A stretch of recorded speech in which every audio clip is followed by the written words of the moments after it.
Aeroportdan hostelga qaytdim va hostel haqida qisqacha tushuntirib o'tmoqchiman. Har qanday arzon sayohat qilmoqchi bo'lgan odamlarga hostelni maslahat beraman. Mana bizning hostel. Bir kunga $50 hotel o'rniga $5 hostel beradi.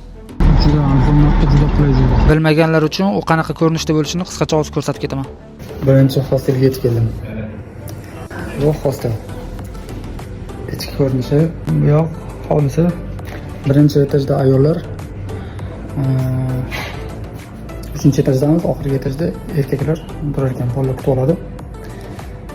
Sharoitlar yaxshi, kuxnya joylari faqat общий bo'ladi, joyda kirib dam olish uchun.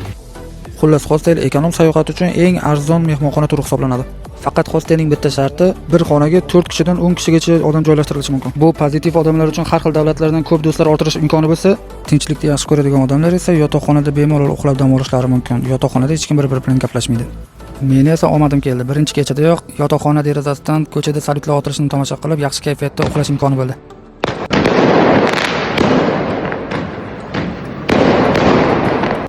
Endi esa uxlasam ham bo'ladi. Ertaga Maskatdan aylangan chiqamiz.